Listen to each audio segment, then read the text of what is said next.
In 2001, shortly after qualifying as a dentist, so I qualified in 1999, and in 2001 I decided to go and work in Australia for a year, and my now wife Juliet came with me. I already really knew at that part of my career that my focus was always going to be in anxiety management, and I decided to do something to experience what fear and what anxiety would be like. So while we were living and working in Queensland, I decided that I would do a parachute jump for the main reason that it actually terrified me to do that. So the first part, I think, in understanding the process and how this can be compared to managing dental anxiety was, I guess, that preparation stage and understanding, having the right equipment, having the right gear, having the right support, and really just how important that actually was as part of the process. It was a great educational tool for understanding how fear and anxiety works, in so much as in the few days building up to doing this, that rise in anticipation, that rise in the sense of maybe I won't go ahead with this, it might not happen, to the sleepless night the night before, and then the journey on the way to the to the airfield itself. Almost even the kind of surrealism as the plane's taking off, that we've started this journey, we've started this, I can't get out. How do I stop this from happening if I want it to happen, if I don't want it to happen? But by then I've already trained in a number of tools, such as the anchoring techniques, breathing control techniques, and a wide range of other things. So I was able to utilize some of them as part of this experience. It was phenomenal setting. You're jumping onto Dunk Island, which is a little coral beach just off the coast of Queensland. It was just beautiful, the most amazing scenery. The plane eventually rose to the height of about 14,000 feet.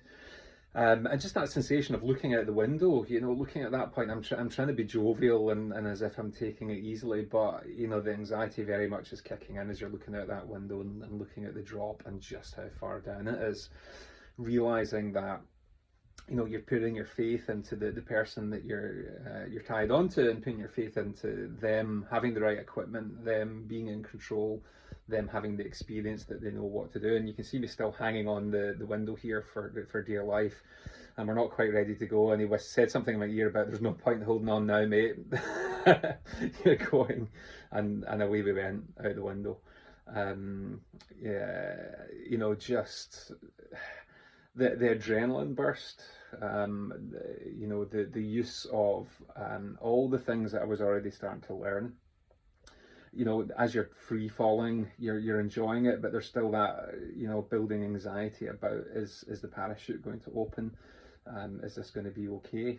And then actually I really felt as if I could truly get into it and enjoy it when the chute goes up, and you have that slower descent. But we had we had a fair amount of free fall before the chute actually opened.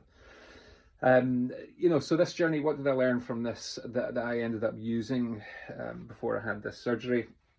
I guess understanding that anxiety is part of the process.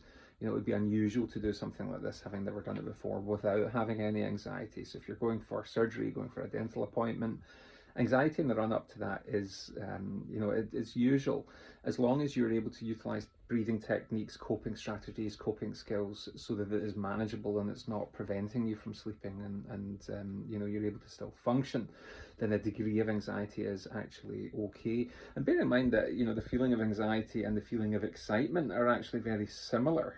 It's a very similar emotion. It's just how you're interpreting it. That sensation of anxiety and excitement are very similar. So it's how are you actually interpreting that sensation. So again, I was very much feeling excited about this, and you'd be excited about getting your surgery finished or having your dental treatment finished, and getting to that point where it's all over and you finally land safely, all completed and challenge done. And it's a wonderful feeling when you come out at the end of your dental appointment and you've managed to achieve something that you thought was impossible. You're literally punching the sky thinking, well, I didn't think I was going to be able to do that, and I did it. And it is a truly a truly amazing feeling when you manage to accomplish something that you thought wasn't possible. And that can bring you a lot of strengths moving forward. So as you move on to other things in your life, you can use that ability to overcome your anxieties about your dental treatment, about your surgery, in a positive way in other elements of your life. In the same way as I still draw on this, I still, I used my anchoring technique when I landed on the beach. I was using it before I jumped out, and it's now all the stronger from having this experience and of being able to use that experience of landing safely on the beach as a positive anchor that I can use, moving forwards into the future for other things. So I guess, so far as going for the surgery that I had, the septorhinoplasty that I had, the understanding of that process was quite useful. The understanding that it's okay to feel that degree of anxiety in the run up to it. Being able to utilize techniques to manage that so that it's manageable. Being able to recognize that the people who I'm putting my trust in are well trained. They are people that have great experience. They've got the right equipment, the right tools. They've done this many times, not even in their lives, but many times that day, probably in the same way as these guys jumping out the plane were.